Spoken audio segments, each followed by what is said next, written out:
If we have a quorum. Okay. Welcome to the Broadband Advisory Board July meeting. Today's presentation is with Next Century Cities. And Bob, do you want to do the roll call or do you want me to? Yeah, if you don't mind doing the roll call, that'd be awesome. Okay, great. Okay, we have Jeff Kraft. I saw him, there he is. Okay. Present. Thanks, Jeff. Greg Winkler. Here. Okay, and we have a new member of the board who's here with us. As you guys heard last month, Brian Martin stepped down from his position as vice chair and resigned from the board because he is now attending, or now works for OIT. He no longer represents DORA. So Patty Salazar nominated another person, appointed another person. His name is Jerry Enright. Jerry, do you want to just say hi really quick? Yes, hi, this is Jerry Enright. I am present. Thank you. Thank you so much. And Bob Pfeiffer, I see you. Sure. Jordan Beasley. Okay. Delilah Collins said she's going to be a few minutes late. Carrie Pycoach or Stephanie Bennett? Good afternoon. Carrie Pycoach with Office of Health Innovation is here. Hi, Carrie. Thanks for joining. Of course. Catherine Keegan. I'm here. Hi, everyone. Hi, Catherine. Catherine Redhorse. Hi, good morning. Catherine is here.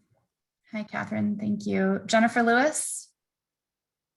Good morning. This is Jennifer from the Colorado Commission of Indian Affairs. Hi, Jennifer. Andy Frohard. Yeah, good morning. This is Andy Frohart with the AG's office. Okay, thank you so much. That's the roll call. We have quorum.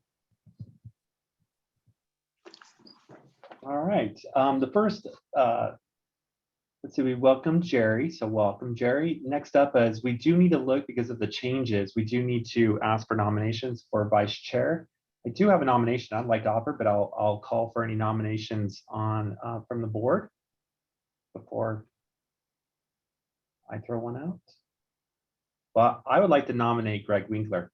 For those that have been following us, I try every time to nominate Greg Winkler, and I'm going to do it again. So is there any other nominations? Oh, at first, let me ask, Mr. Winkler, do you accept my nomination? I do. Thank you. Okay. So let me ask, are there any other nominations from the board? Okay, hearing none. If he accepts the nomination, I'll seek a vote to support his nomination as vice chair. So all in favor say aye. Aye. Aye. Aye. Any opposed? Abstentions? All right, Greg Winkler is our new vice chair of the Broadband Advisory Board. Welcome, Greg. Thank you. I finally succeeded after, I think, 3 tries. So Thanks, Bob. all right, next up, CBO update. Or do we have, I'm sorry, survey presentation, I'm sorry. No problem at all. It's all sort of in the whole collection. So I'll start with informing the board that yesterday, Governor Polis released a press release about our annual report. The annual report will be on our website early next week. In total, failure to set up another person who can work our website. Megan Gernert is out of town this week on much needed vacation, and nobody else knows how to work our website but Megan. So here we are. This is the press release. I will make it available in the chat. The report will be on our website, and I look forward to hearing your feedback about that. The next thing I want to share, so we had a survey open for 2 months. We got 25 responses, and I'm just going to share some broad takeaways from the response.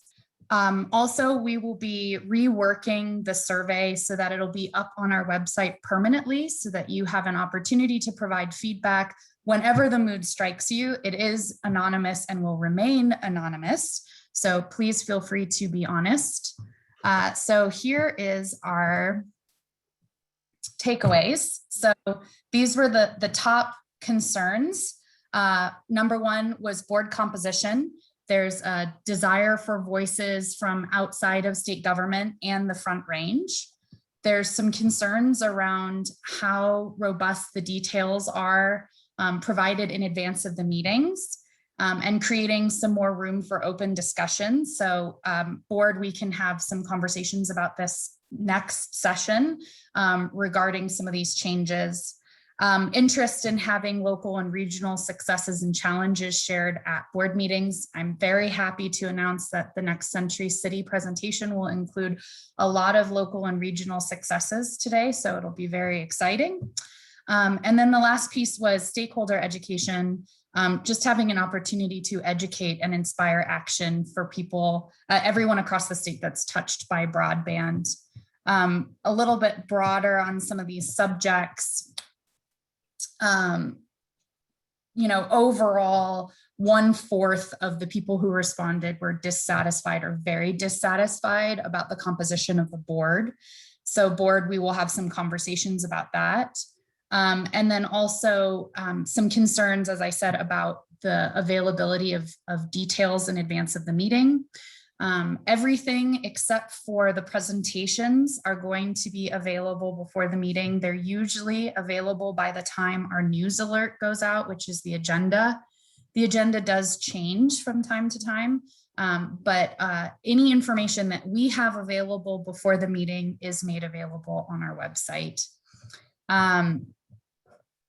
Let's see here.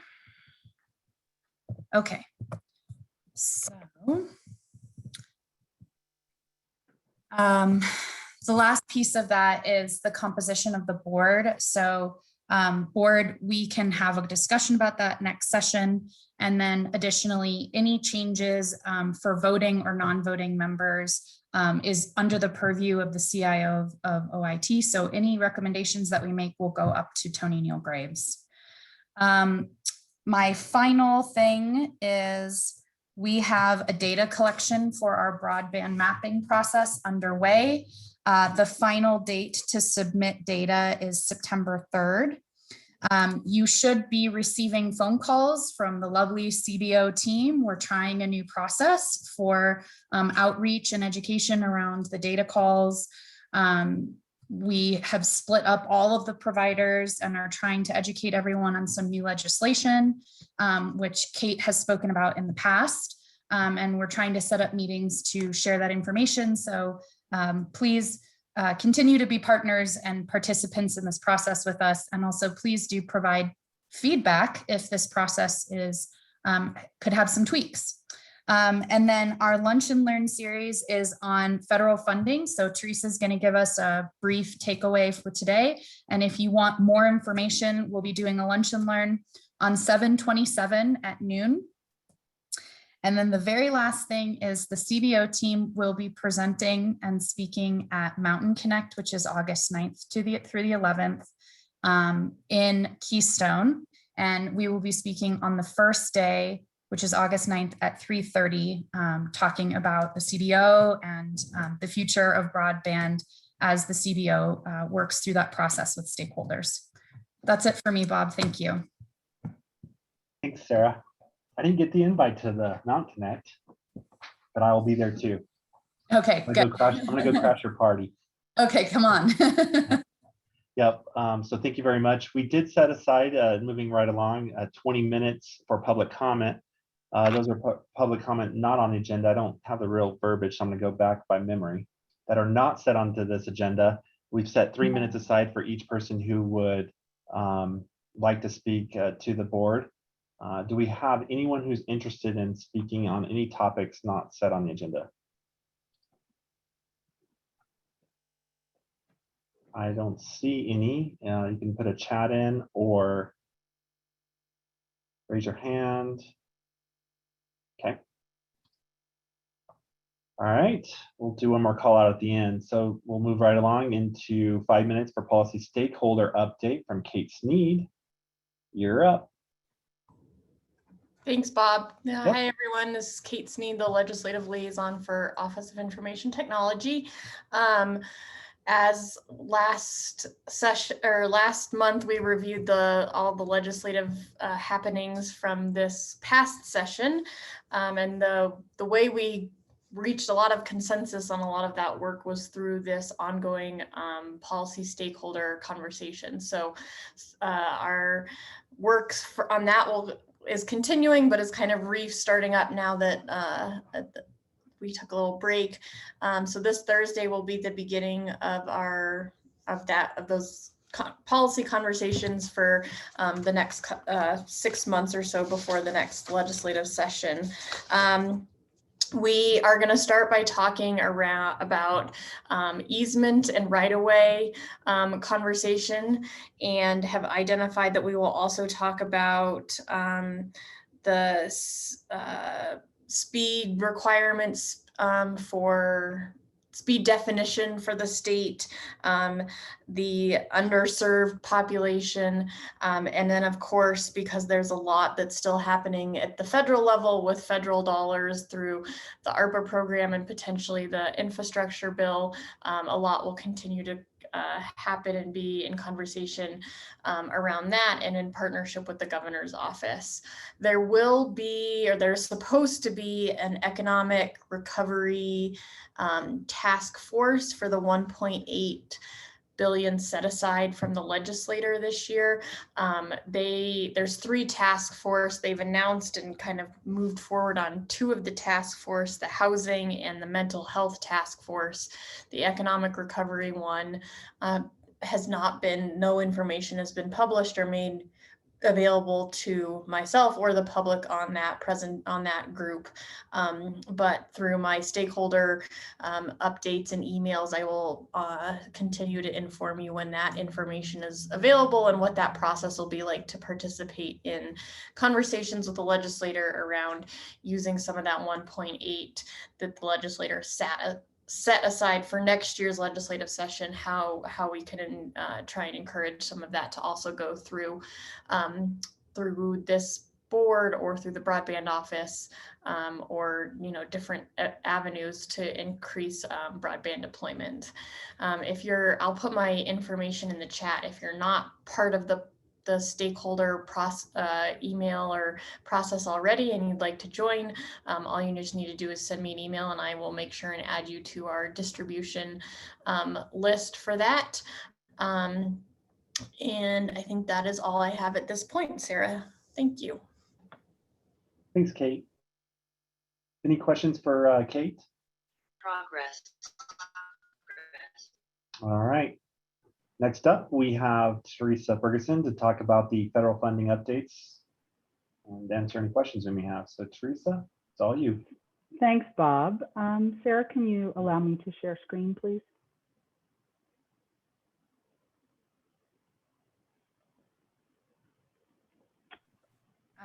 Do I need to make you a co-host to be able to do that? I think I just got it. I think you Okay. just let me in. Can you all see my slides? Yes. Yes? Okay, great. Hello, I'm Theresa Ferguson, Director of Federal Broadband Engagement for the Colorado Broadband Office. And I've got a couple of slides for you today. Sarah's asked me to leave as much time as possible so we have questions, time for questions, so I can answer any of them that you have. But I need to drag you through quite a few, guys. There's a lot of activity at the federal level right now. And so let's just dive right in to bring you up to speed.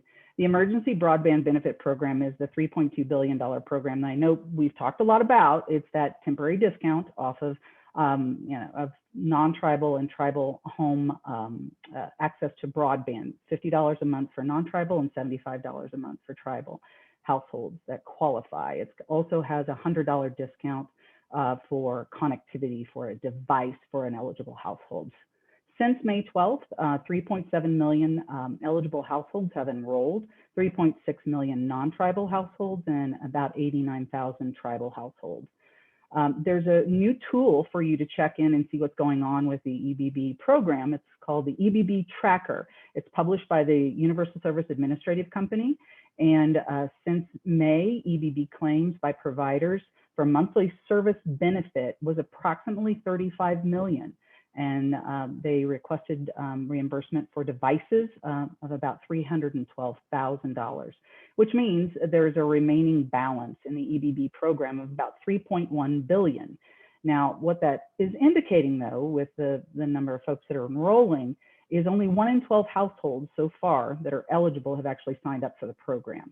In Colorado specifically, 44,102 homes, eligible households have enrolled.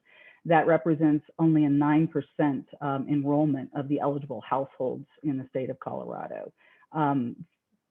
The original projections for this program, I know we talked about a few months ago, everybody was very worried that the EBB would only last about 6 months, but we're looking like that program is going to last a lot longer than we anticipated originally. And there's more funding coming, but I'll explain that to you later in a bit. So the next item is the Emergency Connectivity Fund. This is a $7.2 billion program to support schools and libraries. The Universal Service Administrative Company opened the application window on June 29th, and schools and libraries will be able to apply for funding through August 13th when the window closes. Now, this program supports the eligible applicants applying for laptops and tablet computers of up to approximately $400 per device, and Wi-Fi hotspots, modems, and routers of about $250 per device. It also supports broadband connectivity for off-campus use by students, school staff, and library patrons. It's suggested in the notice that the FCC would consider $9.95 a month for broadband connectivity, but that really doesn't make a lot of sense when you consider that the EBB program is suggesting that $50 a month is what is necessary for an eligible internet access connection. So a little bit of confusion on that one, but I'm sure they'll sort that out when the schools apply for those programs. The third item is the $1.9 billion RIP and Replace program. Now, this program you've heard a little bit about because it was concern that Congress had that our nation's communications infrastructure wasn't secure because of foreign device manufacturing that wasn't secure. That application window is targeted to open on October 29th. It's going to pay for the removal and replacement of Huawei or ZTE equipment or services in our carrier's infrastructure. So this is a big program. A couple of the providers that were listed in the interested section of the FCC's notice on this particular proceeding were Viero and CenturyLink or Lumen.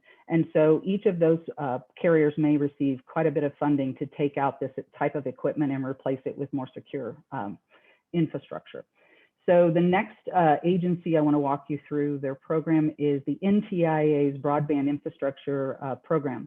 It's a $288 million broadband deployment program directed to public-private partnerships between state or political subdivisions of the state and providers of fixed broadband services for infrastructure deployment in areas that have less than 25 megabits down and 3 megabits up, especially in those areas that are more rural in nature.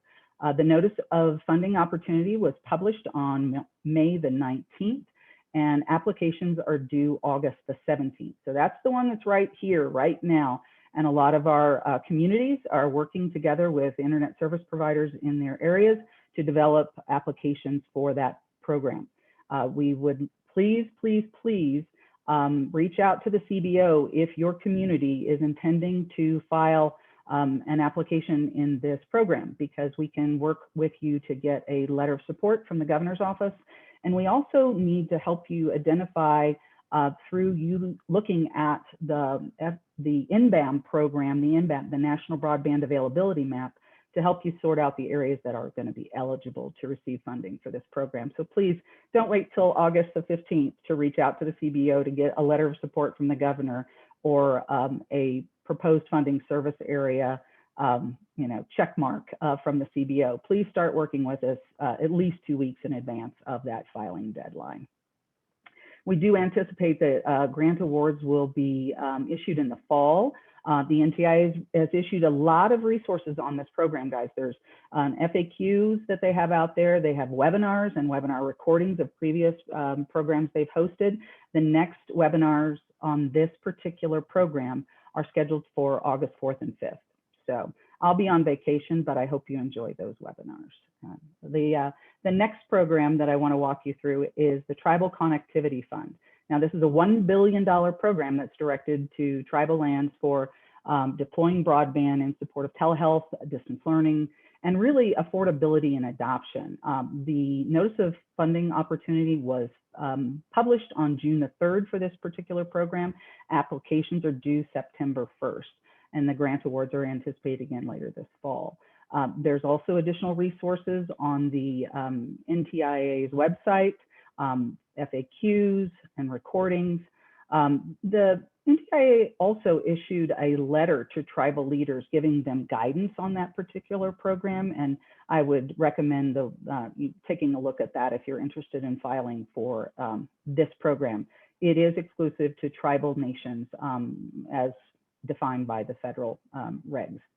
So there are additional webinars coming up later this month and all of August. The third program that the NTIA is overseeing right now is the Connecting Minority Communities Pilot Program. This is a $268 million grant program for historically Black colleges, universities, tribal colleges and universities, and minority serving institutions. This program is really there to support the purchase of broadband internet access service and eligible equipment, or to hire and train information technology personnel. Now, the NTIA released their program rules on June 15th, but they didn't issue the notice of funding opportunity. That's going to be forthcoming. It's going to give more details about when the window would open, regarding eligibility guidelines and things like that. So the next federal agency I want to start walking you through the programs is the USDA. Now, I know I keep bringing up the Reconnect program, but the Reconnect program has been really successful for the state of Colorado. We received a lot of funding for this program. So I just want to keep it at the top of your mind, because it's going to have $1 billion. The USDA will have $1 billion to commit to applicants in this grant program. And we expect the notice of funding opportunity to be issued in late August or September, and the application window, so when you actually start applying, in October. So just keep that at top of mind. So the next agency that I want to walk through is the big buckets, right? The U.S. Treasury has their state and fiscal and local fiscal recovery funds. It's a little bit of what Kate talked about earlier, that $4 billion that the state of Colorado got split into two tranches. The $2 billion we've used in this past legislative session, the 1.8 we're going to look at allocating for the next session. So the important thing about the state and local fiscal recovery funds is the comment cycle on those interim final rules closed last week. And so we are waiting on the issuance of final rules from the Treasury on how states and local governments can use that funding for all the potential projects, and including broadband infrastructure projects. So I wish I could tell you I've got leaks out of that group. I don't. We could get those final rules next week, or we could get them. I've heard rumors that we could get it in October. So that's the problem with this program. Nobody's giving us any information outside of what you see published out of Treasury. So just stay tuned on that one. Now, the $10 billion for the Capital Projects Fund, we are still waiting on Treasury guidance for this program, but you know, keep your eyes open on this one, because we estimate that Colorado will receive about $171 million for this program. And so it's a direct grant for deployment of broadband in states. And so it's a really important program that we need to pay attention to. And as soon as the guidance is issued by Treasury, jump on and start working in a collaborative manner to make sure Colorado takes the most advantage of that program. And finally, skipping to the new bill, the new infrastructure bill that's out there. I think you guys know that since late June, a group of 10 senators have been working together to come up with a framework for infrastructure deployment. And it's a $1.2 billion bill, and $65 billion of that is being targeted for broadband infrastructure investments. The group that's working on that is, as I said, bipartisan senators, and Senator Hickenlooper is part of that group working on drafting the language specifically for the broadband portion of that infrastructure bill. So the breakdown for this $65 billion that's earmarked for broadband is $40 billion that would be administered by NTIA for direct state broadband deployment programs. So that would be state block grants to implement broadband deployment for the state. So the way that's going to be allocated is each state will get 100 million and the rest is going to be distributed through a formula in proportion to the unserved households in the state versus unserved households nationwide. Now we're estimating, based on things we've heard recently, that Colorado could receive, you know, over 500 million out of this program for broadband deployment. It would be for a state-run award program. The way the funds would waterfall is that the priority for the first tranche of funding would need to be used in a state for unserved areas of under 25 megabits down and 3 megabits up. Then the state could turn to a second block of funding for underserved areas that fall between 25.3 and down, or 25.3 megabits or up to 100 megabits download and 20 megabits upload. So that block in between, right? So if funding remains after the state has let grants for underserved areas, the states will have some flexibility on how they use that remaining funds that were allocated to the state. We'd heard a lot of conversations that the states were going to be required to use a reverse auction, but it looks like in the conversations that is not going to happen. They don't want that reverse auction mentality of trying to get the lowest price for the lowest quality. So states are going to have flexibility to run their grant programs according to their own how they see fit to find those unserved areas in their states. So the build to minimum standard, though, will be for this money 100 megabits down and 20 meg up. That is, and it's also going to include a requirement that providers offer an income qualified tier of service if they are a grant recipient.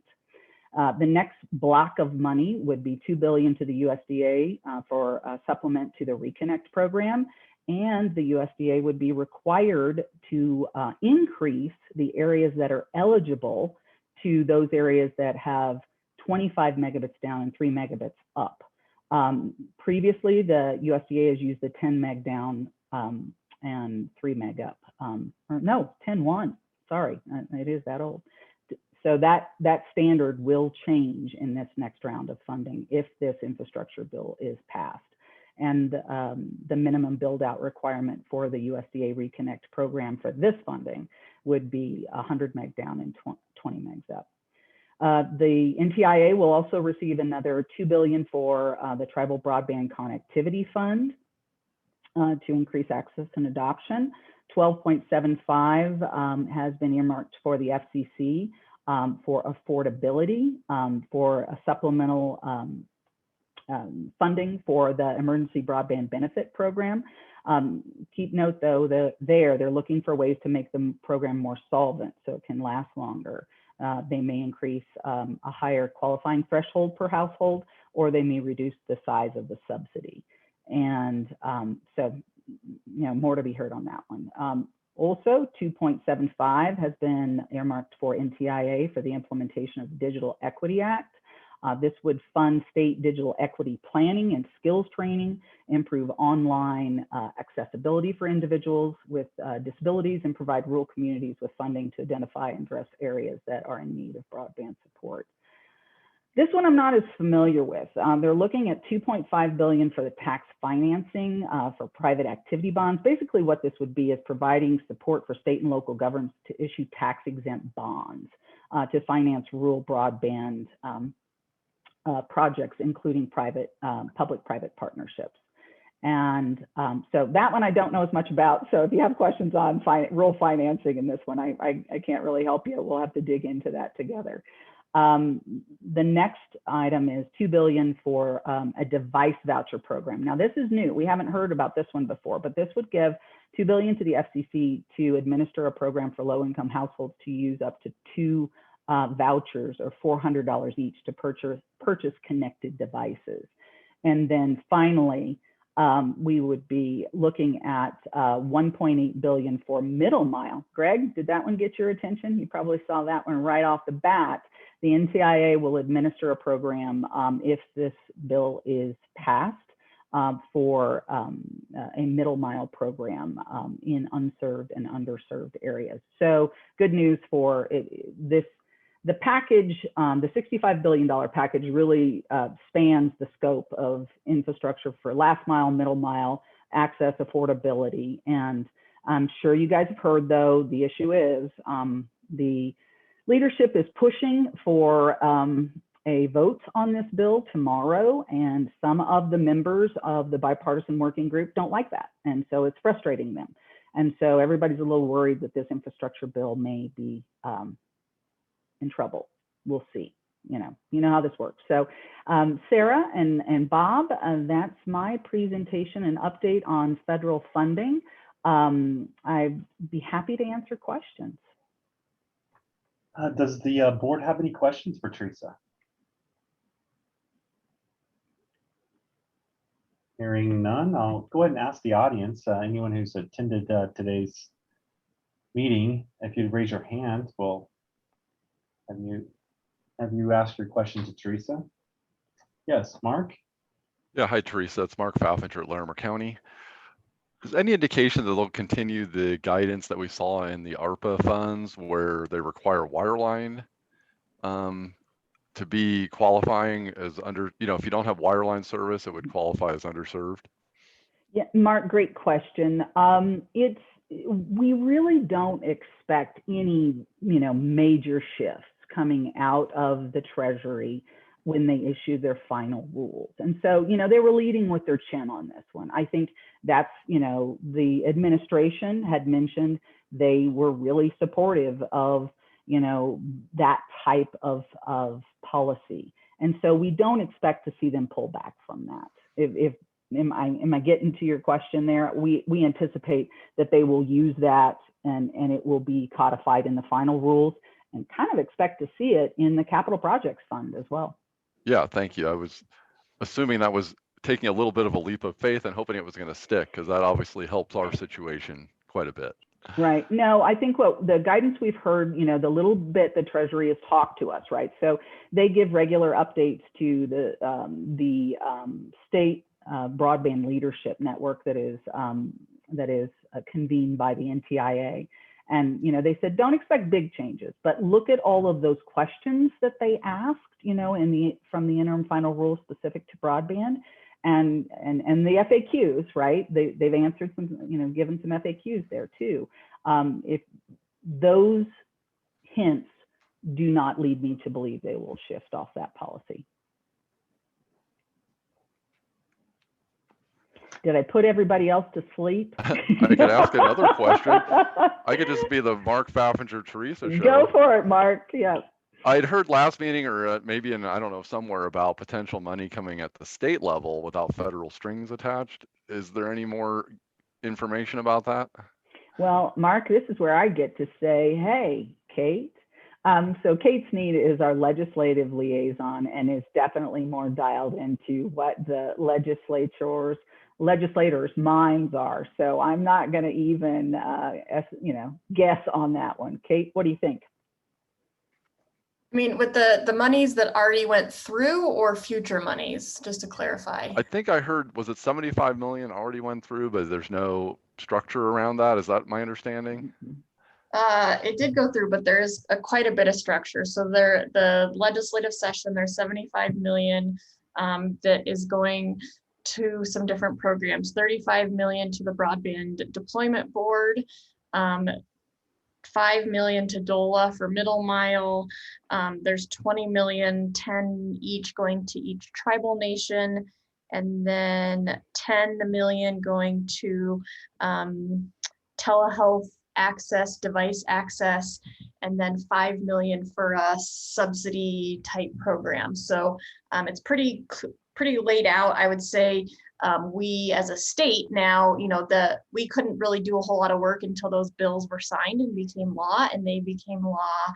Well, the last one became law not even 2 weeks ago now. So we are just starting as a state to work on the implementation of all of those. So give us a couple more months, I think, to roll out grant applications, open up the RFP processes, things like that, for that 75 million. They're out of the state, out of the entire ARPA funding, the state got about 3 billion. The state legislator has already given and legislated on some of it, but they did set 1.8 billion aside for the 2022 legislative session, which starts in January. That is unclear what the process will be at this point and how that will be determined. There's supposed to be a working group rolling out on that the legislators will take feedback and hear from community on how to spend that money, but I have no details. The 75 million that already went through, the legislator was very open in how it was used from a requirements perspective, but because it is federal funding, it will have to meet all of the requirements through the ARPA, through the Treasury and the federal requirements. So as Theresa was saying, we think we know what those are. We've kind of moved forward knowing, with what the interim rules were, and hopefully they don't change too much. Part of that is exactly part of why we haven't rolled out that 75 million yet and what it looks like. We're holding off. Number one, we had to wait for them to become law and develop what our grant applications and everything are going to look like. And in addition to that, it's waiting to see exactly what the federal requirements for that money will be, because it is, the state did give us that 75 million for broadband, but it's federal dollars. So we have to make sure we are meeting the federal requirements within that. But there are not additional requirements or gotchas that the legislator put on that money. So it's strictly, I shouldn't say they were clear in where the money can be used for these different programs, but they didn't add in additional requirements beyond what the federal government has put out in the Treasury. Does that answer the question? Yes, thank you very much. The timeline was very helpful, and the connection to the ARPA is also important. So that clarified some of my questions. Appreciate it. Absolutely. And Kate, thanks so much. I just want to add one thing. Mark, reading between the lines, and I could be wrong, but reading between the lines of what you're asking additionally, there is one stipulation with the use of that funds. It's a federal thing, is that the funding now, because it's ARPA, those grant recipients can't take that money because it's not state money and use it for match to apply for federal funding. So I didn't know if that's kind of what you were speaking to a little bit as well. Kate did a great job of laying out. That was clearly, I was reading, it'd be great if I could use all my ARPA money to match every grant out there, but I realized that ain't happening. So yeah, well, recognize that Kate and I and the whole team knew that, and she did a great job of explaining that to the legislature. Unfortunately, this was a direction that they felt they needed. Well, it's not unfortunately, it's just, it's how the money got divvied up. And so just everyone needed to know that when it was state money, you could use that for match for federal. And when it transitioned to federal money, you can't use that federal money to match federal grant applications. That's a big taboo at the Fed level. So yeah, Kate did a great job of helping them, kind of sort their way through that. I'll just say I have heard from the National Council of County Governments. I'm going to butcher what it's. NACO, yeah. Yes, that they are working very hard at the federal level right now to request a waiver for that so that can be used for some match, but I don't know how successful that will be. But I do know I attended the CCI conference in Colorado, and the NACO, one of the NACO federal people was there, who's in direct contact, I guess, with Treasury, and she and their team have been working very hard to try and get some kind of a waiver. So who knows how successful they will be, but they know it's an issue and they are working on it. So thanks, Kate. So also, I wanted to make sure that Sarah was very kind to note that we are going to do a more in-depth dive into the federal funding programs next week at the CBO's Lunch and Learn. I would invite you all to join us. And truly, everyone out there, if you're thinking about applying for any of these federal programs, please, the sooner you get in touch with the CBO, with me, I can work with Megan. We'll work with you on trying to provide support for those applications. We can't fill out the forms for you, but we can provide you support in mapping and with support from the CBO and the governor's office. So please don't hesitate, and please just don't wait till the deadlines. Thank you, Theresa. I know we're at time on your part of the presentation. Theresa's contact information is on the screen and would be about what was on the screen, but I think we all know how to get a hold of Theresa. If you want, Theresa, you can always put your contact in the chat box just in case everyone wanted. So thank you again, Theresa, for your presentation, and Mark for your questions. Moving right along into our next presenter, is it Corianne Zacher? Did I get that correct? I think she's Corianne Zacher. All right. Well, she's with Policy Council for State and Local Initiatives. We're going to talk a little bit about the Next Century City presentation. And Corianne, we'll hand it to you. Yeah, thank you so much for having me. And I'll go ahead and share this link to our broadband mapping report, which I'll talk about a little bit later. So thank you so much for having me. I'm always really encouraged by the way that Colorado approaches connecting with local governments, and really does a great job reaching out to communities. So I'm with Next Century Cities. If you're not familiar with our work, we're a nonprofit. We work with over 200 member municipalities, including cities, counties, towns, and villages in over 40 states across the country. We meet with local officials and community leaders regularly, and we aim to uplift and support their work with research and by elevating their voices to federal and state policymakers. So the communities in our network are dedicated to prioritizing high-speed, reliable, and affordable broadband access and adoption, and recognize that it's essential for virtually all aspects of modern governance and life. They know better than most that accurate data about where broadband infrastructure is available is critical to securing funding and developing an actionable connectivity plan for their community. So that's why in May of this year, NCC released a report titled Broadband Mapping Across the US, Local, State, and Federal Methods and Contradictions, which I shared in the chat. If you go to that webpage, we've actually broken it down by state, so you can view the full report, or you can look specifically at different states. And we published the report because we know how important it is for communities to have accurate information, and we wanted to see what the landscape looked like in terms of mapping efforts at the state level, at the federal level, and at the local level, and how those differed. So while different communities may not have the same opportunity to access funding, some state and local governments have successfully challenged federal data, but information gaps remain in a lot of areas that really need support from the federal government.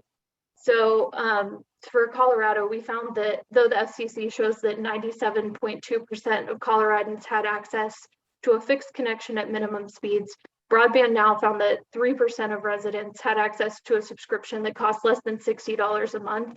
So even if service is available, it's not necessarily affordable in all places.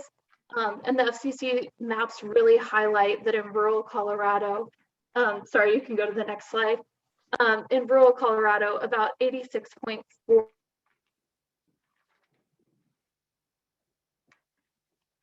fixed broadband access, while in urban areas, nearly everyone had access to a connection at minimum speeds. Still, that represents only access at the census block level, which means that in some areas where service is available in the general area, it may cost a household thousands of dollars. Even though their house is listed as served on federal maps, they may have to pay $10,000, $15,000 for the provider to connect their specific residents. Another concern that we found with federal maps is that minimum broadband speeds haven't changed since 2015, even though consumer patterns have changed dramatically, especially as a result of the pandemic, and that households that have several members working online, going to school online, are having a hard time using applications when they only have access to minimum speeds. So we have asked numerous local officials across the country what a good target speed would be. And while those answers differ depending on where they are and what level of access they have now, we know that everyone has said that minimum speeds are not enough to meet ongoing needs. So even people who have infrastructure available in their home may not be able to access it because the speeds aren't fast enough.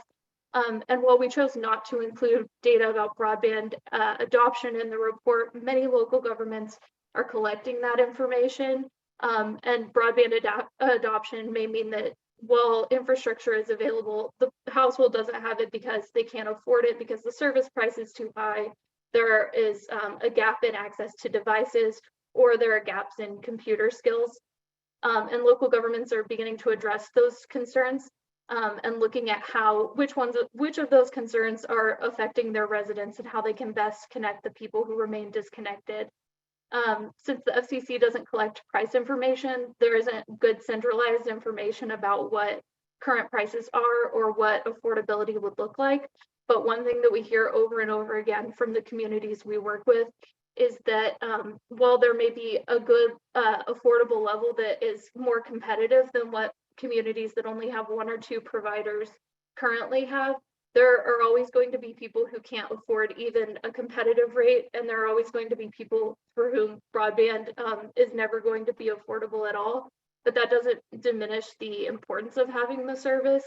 And as it's become even more important to accessing work, healthcare, and education, and engaging in civic participation as a result of the pandemic, we're seeing a surge in community efforts to connect residents and businesses. And there is no one size fits all model for how communities are approaching this. And Colorado communities are a great example of some of the various ways that communities have begun to do this work. So one model that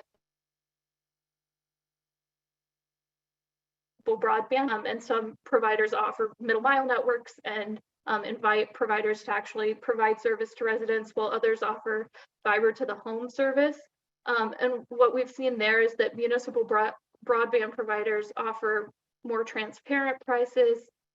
They sell service in symmetrical speed tiers, so the incoming traffic and outgoing traffic are more equal, which is really helpful for distance learning and telework and all of the things that people are using the internet for right now. So at the same time, Colorado communities are required to put municipal broadband up for a ballot measure in order to exempt their community.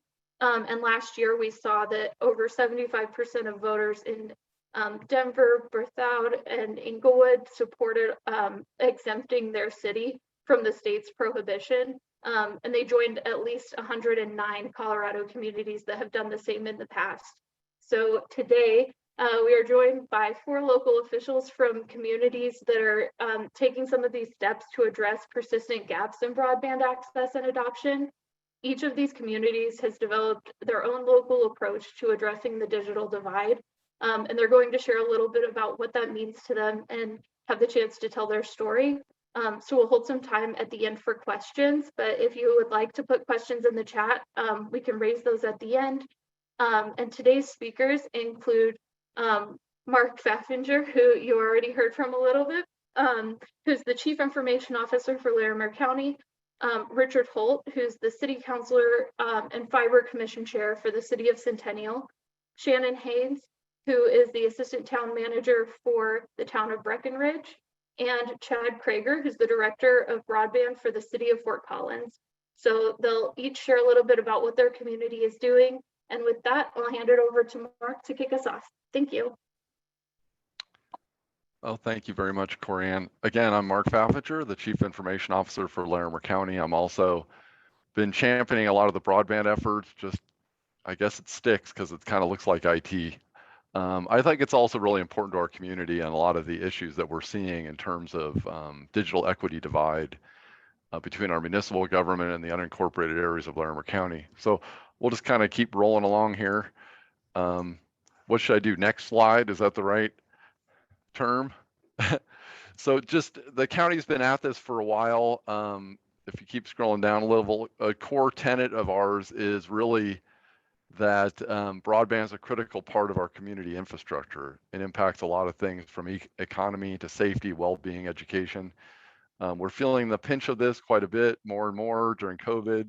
We had the largest fire in Colorado history last year, and connectivity became a real problem communicating with our residents in rural areas of the county. So this has risen up a bit on our priority list. Next slide. So the Larimer Broadband Program, I don't know if should I ask for, can we go to the next one, please? Thanks. So, what's the county's role? Early on, the county determined that it wasn't really in a good position to be an internal, ISP or a service provider. We don't do utility services. We're not really in a good position, but we can be a convener. We can be a strong partner. We can help pull together the issues and try to find ways to draw on all of our community stakeholders to solve this problem. And so that's really our goal, to address county connectivity, not just to our buildings and our service areas, which spread out throughout the whole county, but also look to how to bring better connectivity to all the areas that aren't currently served well. A couple things that happened, we did get the strategic planning part of the county a year ago, really decided that one of our key infrastructure objectives would be rural broadband infrastructure. So that really raised this topic high on the list.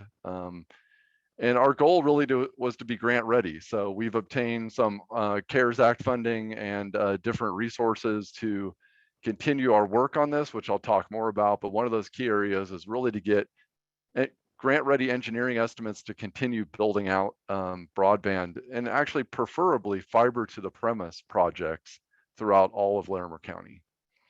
So we're also trying to, internally compete with all the other stakeholders regionally around how can we use ARPA funding smarter, and also compete for grant funding projects, as I'm very excited to see Theresa's list of potential money coming down, because we're trying to be in a position to be competitive. Next slide. We can actually roll past the next couple slides to objective 3. So the county's objective 3 is really just, we're trying to finish out and target our strategy by the end of this year, which involves having the cost information really well understood, understand who the stakeholders that are going to work with us on really building out our initiative countywide, and to expand, ultimately to find tangible ways that we can logically expand services into our unincorporated areas. You go to the next slide. So one thing before I get too far into it, I'll just also leverage a couple information. Larimer County, as most people on the phone know, we're about 370,000 people in Larimer County. Of that population, about 300,000 is in incorporated cities and about 70,000 is unincorporated. So, and in our, uniquely in Larimer County, 3 of our primary municipal governments have passed bonds and are building fiber to the premise projects. And those include Fort Collins, Loveland, and Estes Park, which make up the lion's share of our incorporated population. And so that's creating a bit of a natural digital divide between the haves and have-nots. Anyone within those city limits will have fiber to the premise, 1 gigabit internet symmetrical services at about $29 a month. That's pretty compelling, and it's creating a problem. It will start creating more of a problem for the county. So, we didn't see all this. We've been working this a long time and supporting the work of our municipal governments. But in 2016, like we said, we did vote out the Senate bill to allow us to get involved in this space. The commissioners have said yes repeatedly to continue working on this project. We got a matching DOLA grant in 2018 to do a feasibility study, which gave us lots of information about how big the problem was, how we might be able to solve it. And ultimately, that said that you need to have help. We're going to need federal funding and other funding sources to really solve this problem, which is starting to materialize. Next slide. And so more recently, like I said, we've adopted this as a strategic goal at the county.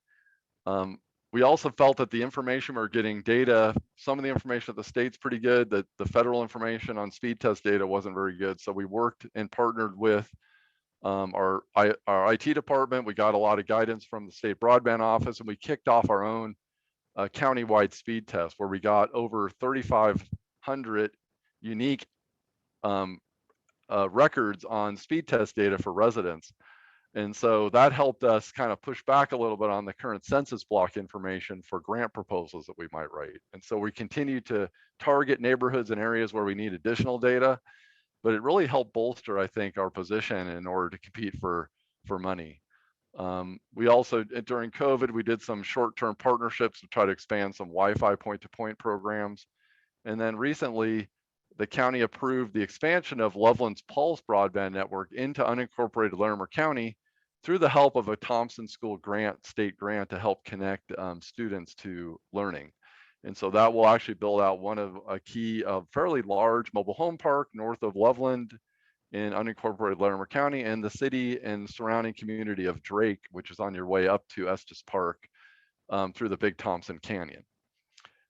Currently, and I guess I'm notifying Theresa if she didn't already know, the county is working in partnership with the city of Loveland and the city of Fort Collins municipal broadbands to compete for NTIA grant application money. So the county has decided they will be the primary, they'll be the applicant in the grant process, and they've already agreed and are working on the setting aside matching funds from our general fund to match our grant application to be in a better position. So any support we can get from the state office, I know we'll be asking for that over the next couple of weeks. Next slide. So just to give you an idea, this is just a quick snapshot. I kind of hacked it up here, but this shows our speed test data results in a very simplified format, but red basically is not meeting the current NTIA or Treasury guidance on broadband connectivity. So anything red is considered underserved. So it's that either lacking wireline access or not meeting that 25.3 standard. There's enough bubbles and dots around this to make us feel like we are in a good position to go after areas outside the municipal boundaries. The clusters of green tend to be Fort Collins, Loveland, and Estes Park, as you see. And so there's a lot of communities outside of those boundaries that need support. And so the county's looking for ways to partner with the municipal broadband providers to be the ISPs for county services. And so our high level discussion is, wouldn't it be nice if the city of Fort Collins expanded services up to the north, that Loveland expanded services to the south and to the west in order to start building out some of these other areas as they complete their municipal fiber to the home projects. We'd like to be next in line and use them as our internet service providers, so the county doesn't have to do it. The other key partner in this will, I think, clearly be the rural electrics, who have pole attachments and things to our rural communities. And so we're looking to loop them into a lot of our projects over the next couple of months. Next slide. And so what's our near-term goals? We're really trying to complete our NTIA grant application currently. I'm working on hiring a full-time broadband program manager, which will also morph into digital equity work as we mature in this space and as we get connectivity out there. We're finishing up our grant-ready engineering estimates using a local engineering firm that actually built out and helped engineer the city of Loveland's entire fiber project, which is a local engineering company. And our general target right now is targeting homes anywhere within 3 miles of a proposed backbone, logical backbone of county road backbone. There's a lot of, believe it or not, there's a lot of driveways and things in the county that might go 5 miles back to a house way back in there. And then hopefully we'll get into, we have determined how much money we'll be supporting the ARPA funding conversation. There's a lot of wants and needs at the county level. And boy, if we can use ARPA funding more for matching grant applications, that would elevate our use of that money for broadband. We'll just see how that pans out. And then we need to keep solidifying our community partnerships. We have really good partnerships with municipal broadband providers. We really need to get our rural electrics on board, and our schools and libraries also participate, as well as CSU, to try to pull as many resources together to put us in the best position for federal funding, which is really our goal. We're trying to position ourselves to be competitive for the next round of funding and start building out our community. And I kind of have this big goal. I'd love to be the most connected community in the nation. And I think we really have an opportunity to do that in Larimer County. The final slide, I think. You know, why are we doing it? Well, I get emails almost every day, and probably a lot of you do, out there about issues with doing work from home, building home businesses, just getting connectivity, maybe shut-ins who are dealing with, communicating with family and family members. So, we're starting to empathize with the problem of this, and the county is really trying to work to being a partner to solving it without becoming our own ISP. And I think we have an opportunity that's unique and special in Larimer County, and hopefully we'll get the support of the state broadband office and all of our partners locally to make this happen. And I'll pass the baton.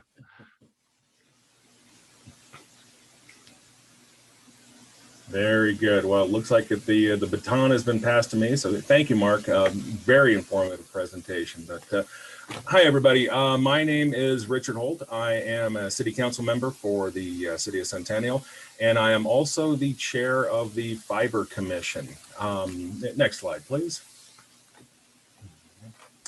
So the Fiber Works, the Fiber Commission, it was created through a resolution quite some time ago.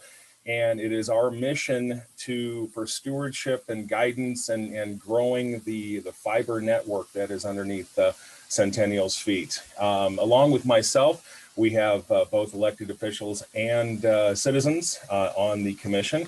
And just real quick, Mike Sutherland is the vice chair. Our mayor, Stephanie Pico, is on the commission, as well as citizen members Jim Duncan and Daniel Wrights. Next slide, please. First, a little history on this one. Back in 2013, Centennial residents overwhelmingly opted out of SB 152. And when I mean overwhelmingly, it was 76 to 24. And so this gave Centennial a couple of mandates, opting out of SB 152, but also setting up what is what is the future? What are we going to do as a city? So a couple of years later, the city council, previous council, came up with the Fiber Master Plan, and we've been working according to that sheet of music since. In 2016, we started putting money into it, and so we invested $5.7 million to actually implement the city's backbone.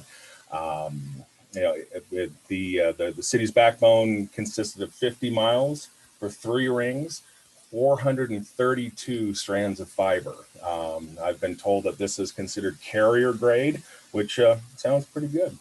And also in 2018, the construction was completed, and we've started to move on to the next phase of the project. So next slide, please. And this is the result after spending the money to complete the 3 rings, 50 miles worth of fiber. You can see how it looks within Centennial. So Centennial, above and beyond looking like the most difficult jigsaw puzzle piece, is kind of a city kind of divided by 3. I can't move my mouse around, but you can kind of see the divisions in there. So you have I-25 in the west. You have, perfect. You have Parker Road in the east, and we have 3 separate rings: west, center, and east. So painting with a broad brush, the west side of Centennial, a lot of residential, a lot of offices.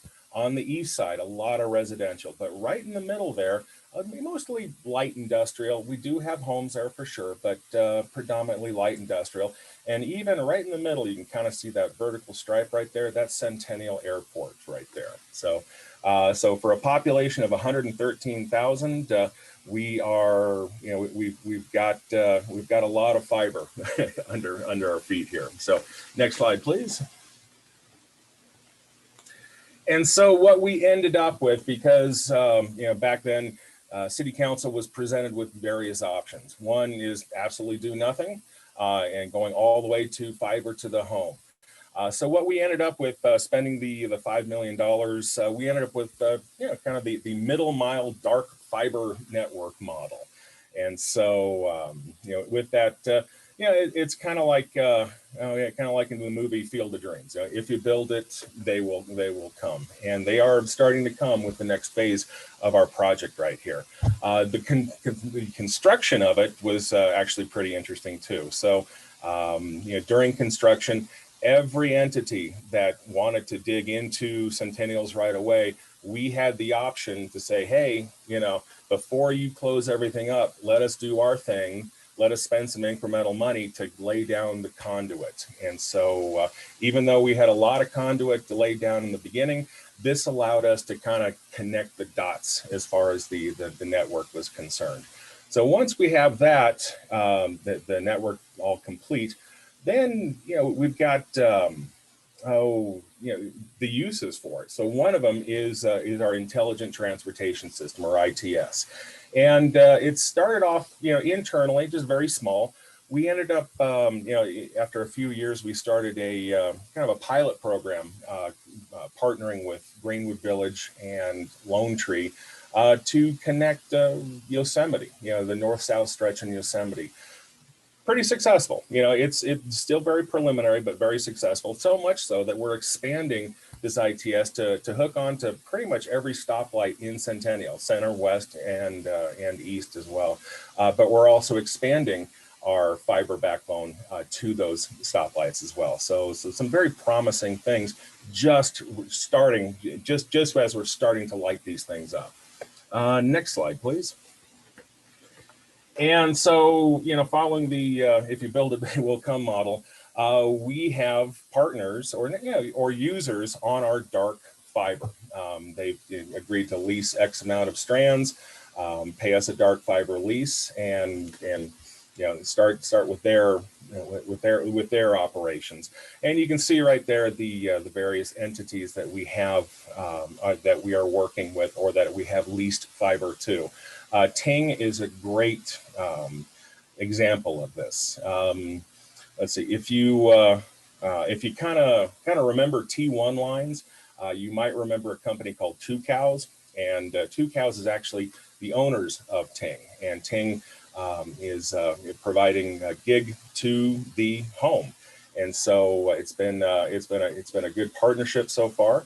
And so much so that at Mountain Connect, our mayor, Stephanie Pico, will be sitting down with representatives of Ting to tell the story of how a successful partnership working agreement can work out. Let's see. Beyond that, I think that is about it. So with all things Centennial, I like it. I'm very happy that I'm leading this effort to take it to the next phase, to get more partners, both public and private partnerships. So to that end, not only myself, not only Mayor Pico, but I will be at Mountain Connect. So I'd love to meet you, to talk and explore possibilities with this. I'll also leave my email in the chat window. But other than that, I think I've covered everything as far as Centennial is concerned. So I'm going to pass the baton on to Shannon Hayes, who is the Assistant Town Manager for the town of Breckenridge. Shannon has joined the chat. Sorry.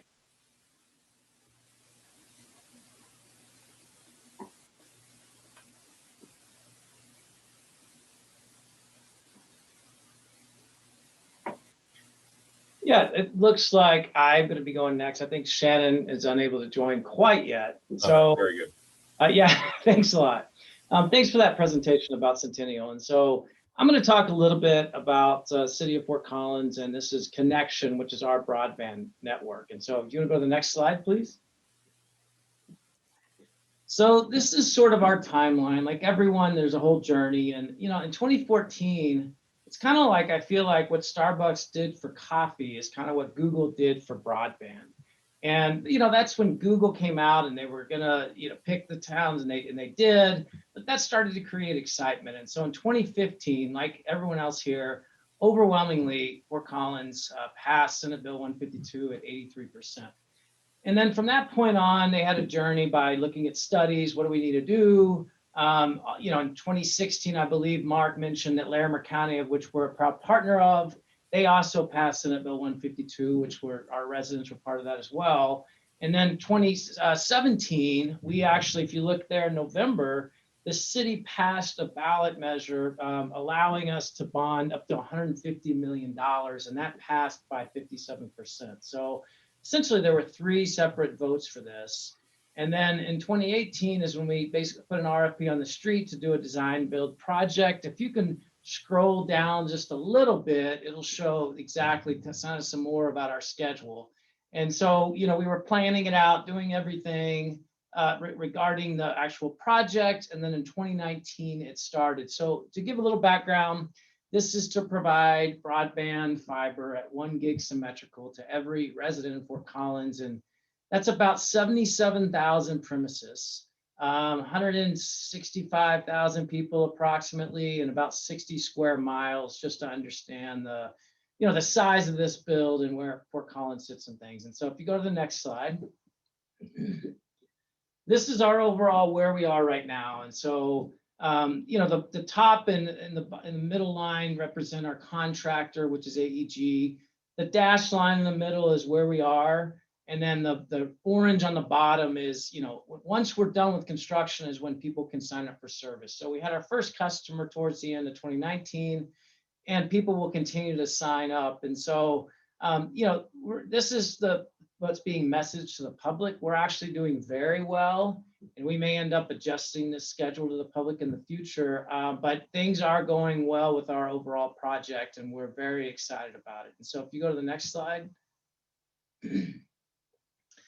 this kind of gives an update on where things are. And so there's a comparison here to see some trends. And so in design, meaning what are they working on for designing the city? And so if you'll notice in Q3 of 2020, 41% of the city, we had the fiber areas. Some people call them FDHs. You know, basically it's each area of the city. So about 200 homes per fiber area.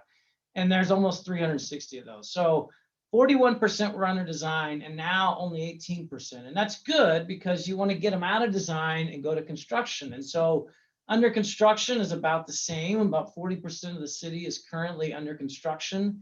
And then you noticed in Q3 of 2020, only 17% of the city we had finished construction, and now we're already to 42%.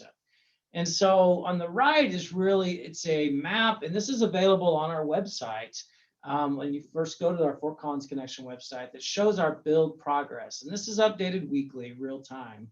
And this kind of shows the overall city, where we're at, because the number one question we get is, how come you're not to my house yet? I see you've done all this construction, which, by the way, this project has basically been in the front yard of every single resident in the entire city. And I cannot wait until we're done boring because of just to say the passionate residents that I get to talk to every day.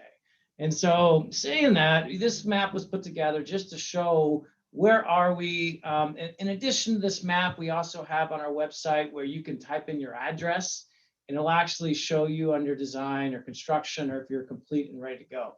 And so we're really excited about this, but the main point of this slide was to show our build progress and how, you know, by the end of 2022 and maybe before, we will be done with our complete build out for the city of Fort Collins broadband. So next slide. This is something we're really proud of.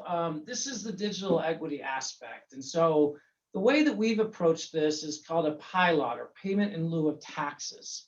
And so 6% of the revenue that we get, so a typical broadband customer is paying $59.95 or $60 a month for 1 gig service. So 6% of that is put into a fund so that those that basically meet are eligible for this program, that $20 a month or $19.95, they will get that price, and then the broadband will be reimbursed, if you will, that extra $40 for that total of $60. And that extra $40 comes from that 6%. And so we're just beginning this because we're just, you know, we haven't activated customers that long and don't have as many customers as we will in the future. This is something that we've started to roll out, but we're excited because it allows us to provide those that need it a much lower broadband cost per month than what they would pay otherwise. And so, this is something that the other great thing about this is that I don't know about other cities, but if you qualify for one of these programs, you might have to go to 7 to 9 places for all the different aspects of that city. So what this is doing as well is it's pulling everything all together. So if you qualify, for example, for utilities or for parks to get into the pool or other things, it's all coming into one. And so we're doing this kind of under one umbrella. And so that's really what excites me. So that's all I have today. One thing to note is Fort Collins, we didn't think that anyone would pick this service, but we have almost, I think it's 10 gig residential customers now, which is amazing to me, but that's something that we're seeing more and more of. And as you can imagine, as years go by, we'll see a greater need for that and beyond. So that's all I got today. So I'm not sure if Shannon's here or not. Just hook up my house, Chad, and I'll be the 11th maybe. We'll see. That's right.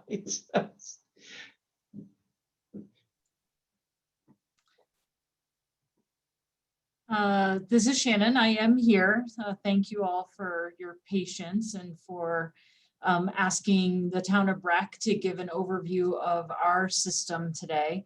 I will keep this pretty kind of short and sweet. I just started with a slide that gives you an overview of Breck, which I'm going to guess most people are familiar with the fact that we're a pretty small town that goes from about 4,800 in regular population to sometimes 30 or 40,000 people in a day. So, we operate oftentimes like a lot of other larger municipalities, even though we're 5 square miles and a small population of people.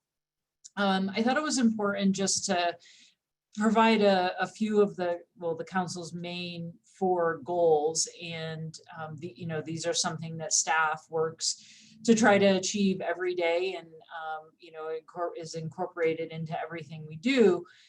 When it comes to our fiber infrastructure, we really feel like having our own municipal, it's not actually run by us, but it's our network, our own fiber network, helps us to meet the goals that council has set forth for us. Next slide. So I just want to talk sort of how our process has flowed. We did a feasibility study in 2017, and not a huge surprise, the study showed that having a municipal fiber network would be a benefit to the residents in our community. And something we heard continuously from our residents is that they really were struggling to find fast, reliable service that also had excellent customer service. And I include that customer service piece in there because it really did sort of drive our process and how we decided to move forward. We had a lot of discussions around whether we should have an open network or a single provider, and how we wanted that to work. And we learned a lot through this process. But ultimately, when we moved forward and we decided to go with Allo Communications, that decision was made not solely based on what they had to offer as far as services and their history being able to run a network successfully, but also because they understood what we were looking for in customer service. They have an office here in town. They respond well to customer complaints and issues, and we really wanted to make sure that that was a big part of what we were providing. So we finished our feasibility. We went before the council in fall of 2018, and they said, yes, we want you to move forward with this, and we want you to be in the ground in May of 2019. So staff scrambled. We did a couple of different of our RFPs. We hired launch advertising out of the Denver area to brand our network and develop all of our marketing collateral. We got proposals, like I had mentioned before, for network operators and service providers. And actually, we offered up both options. Different companies could apply to be a network operator, they could apply to be a service provider, they could offer their services in both. And again, ultimately we went with Allo, but it was a steep learning curve for us. We really had to challenge ourselves to learn all that we could about building a fiber network. We had a design quickly developed for us and selected a contractor, and we were actually able to get in the ground by May of 2019. And we can run to the next slide. I do have a typo on here. We spent $20 million in that first year. We were able to finish the backbone of the network, and we were able to get into workforce housing development of about 300 homes, as well as getting into our downtown core. So ultimately, we felt like that was a huge success for that first year. But what we also learned is that it's very, very expensive to build here. We don't have the option to bore like some other communities do. We don't have overhead power lines, so we can't string on utility poles. We have to trench. And if you've been up here, you've seen the giant piles of rock that line the Highway 9 as you come into town. That is what we're built on, is a whole lot of rock. We did try to bore underneath one of the roads a really short distance, and we were able to do it, but I think they broke 2 bits in the process. So boring is not an option for us, which obviously makes our build very expensive. So it has made us rethink how we are going to build out the rest of our community.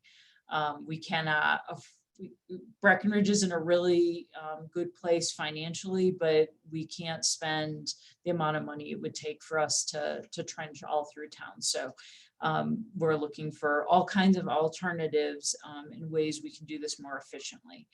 In 2020, we're building a parking structure. We were doing some COPs. So we did a $10 million COP to work on our 2020 build. We were able to build out more of our neighborhoods. We completed our downtown core, and we also installed a robust free Wi-Fi system in the core of town. One, we felt this was a benefit to locals and guests who are here. And then our other goal in doing this, and I'm not sure if we've achieved that goal yet or not. If you've been up here, you may have found it difficult to use your cellular phone. We get a lot of people in here. They overrun the network with all the things they're trying to do on their phones. And so what we're hoping is that by offering a free town-run Wi-Fi system, that will get some people off of the cellular network and onto the Wi-Fi network to help ease some of that congestion. We didn't budget any money for 2021. We were really unsure, like everyone else, what COVID would do to our economy, but we received our first grant. Oftentimes we don't qualify for grants that are out there for fiber. We're just absolutely ecstatic that we're able to work with DOLA on a mineral grant that gave us $875,000 to build a middle mile infrastructure down to anchor institutions. But the kind of primary institution that we're heading towards is a 80-unit low income workforce housing apartment building that DOLA also provided another grant because it is a net zero facility. So they had provided some additional funding to help us get towards net zero. So we're excited to get to that development. We're excited to pass by 5 other low income or affordable workforce housing units along the way that we'll also be able to connect to. So just absolutely ecstatic about this partnership with DOLA. So we're also using about 1.5 million in town dollars to match the DOLA funds, as well as to continue to get to those units that I just mentioned. We're also trying to leverage our network with cellular providers to try to encourage them to install some 4G and 5G services here in town. As I mentioned, cellular is a big issue here. So if we can use our network to help improve our cellular, and we're not probably high on the list for most of the providers as far as where they're reaching with their 4G and 5G services. So we're trying to give them a little bit of incentive to get out here, given that the fiber is already in place. Next slide. And just a little bit on where we're going from here. Like I said, it's super expensive to build here. So we're trying to leverage town dollars with any grants that we are eligible for. We're looking at public-private partnerships. As an example, we have a lot of multi-dwelling units here in Breck, and there is an existing company that provides internet service. So we're trying to work with them to get them to connect to our fiber network. They'll supply the service within the actual MDU, and they'll connect to our network to make sure that they're bringing that fast, reliable service to folks. And then other than that, we're also trying to use our network to support the operations and quality of life in town. And again, just to revert back to the council goals, to help to try to meet those goals using the network and advancing our use of technology to make things easier and simpler and better for the people who live and visit here. And I think that's it for me. Thank you.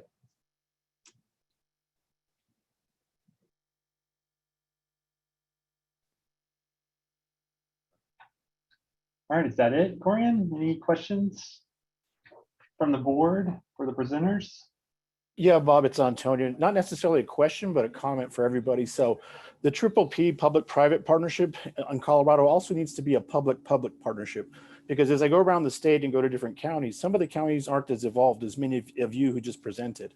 And some of the knowledge and background that you all have could be shared with other public entities so that they could learn on ways to build out their network. So CBO, as the central office in the state, will definitely coordinate with you and amongst you to make sure to put you in touch with folks.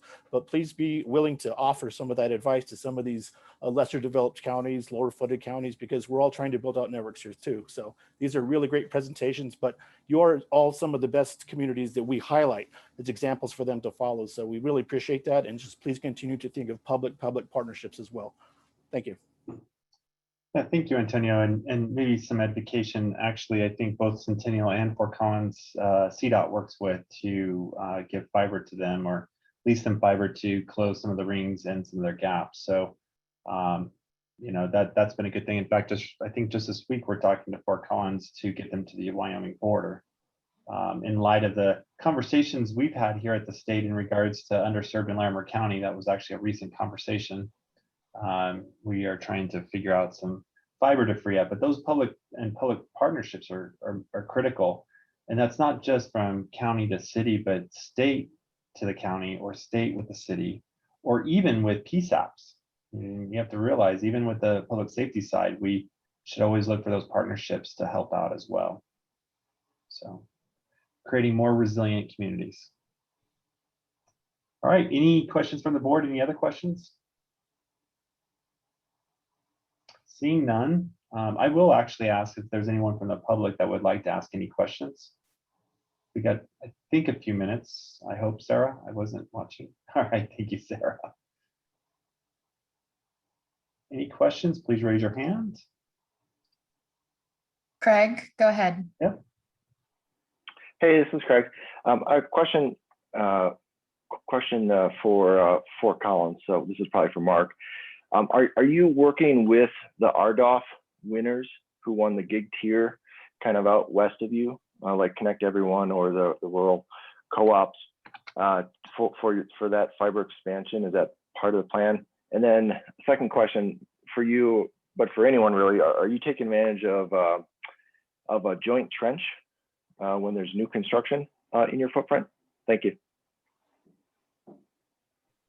I'm not sure I'm familiar with that RDOF. Anybody have more information on that? Mark, this is Theresa. Let me help you out a little bit, Mark. Hi, Craig. Theresa Ferguson here with the CBO. Craig, this is kind of my wheelhouse with the federal funding from the FCC piece. Most of those long forms that were up that the internet service providers filed with the FCC have not been finalized yet. So they're still preliminary awards, and so you could have those preliminary conversations, but God forbid something happens and that long form isn't approved by the FCC and you've done all that work. So Mark and I were exchanging email during this webinar about what we need to do, looking at where they're going forward for the NTIA BIP. And I anticipate we're going to have some conversations about the RDOF piece as well, because he can't apply for, in some ways, funding for NTIA BIP if there is an overlapping RDOF application. So lots of details there. Sorry, I'm mashing it all together, but Mark doesn't have that answer. We're waiting on an answer from the FCC, and we would make sure anyway that we were sort of skirting that area so that we are not overfunding or not targeting funding properly. And Craig, to follow up on your question about Joint Shannon, it looks like Shannon's putting some great things in chat, but Fort Collins owns their electric.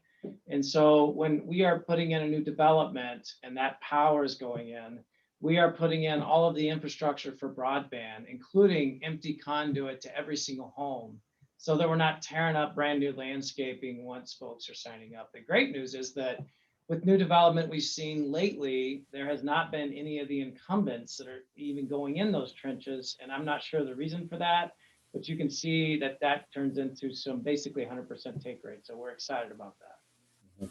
And just to kind of piggyback on, Centennial definitely took advantage of joint trenching to complete our project.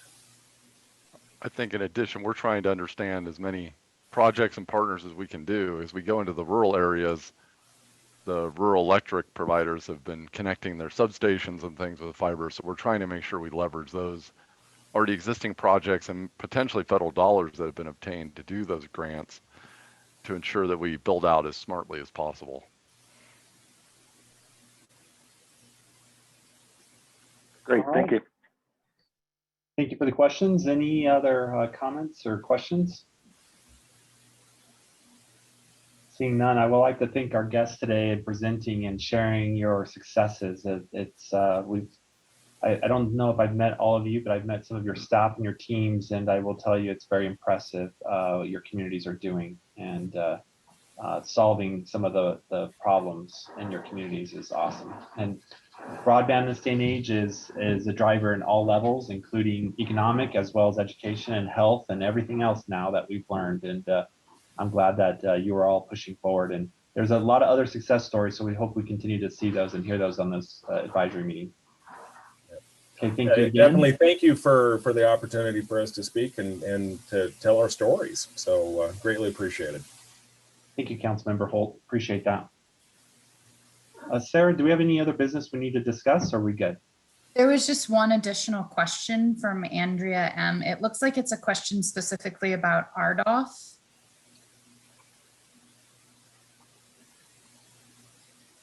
Andrea, do you want to state your question? I think Theresa will be able to answer it for you, but you're welcome. Yeah, I was just, can you hear me? Yeah. Okay, I was just wondering about the National Council of City Governments and whether or not they're involved with the RDOF issues with the funding. Let me try to tease that out a little bit, Andrea. So the Rural Digital Opportunity Fund, the RDOF, my kids like to call it Rudolph, they are being administered. That grant, that program is administered by the Federal Communications Commission. It was let in October of last year. Awardees were indicated by about January. In January, those applicants that were, preliminarily awarded filed additional technical and financial information with the FCC, and in order to have their application approved by the FCC is in the process of reviewing their technical and managerial competence and ability to deliver the services they promise right now. And we will be hearing something out of the FCC soon on whether they think those companies can do what they say they're going to do. The National Council of Government isn't participating in that particular program. So I've got a little disconnect on your question.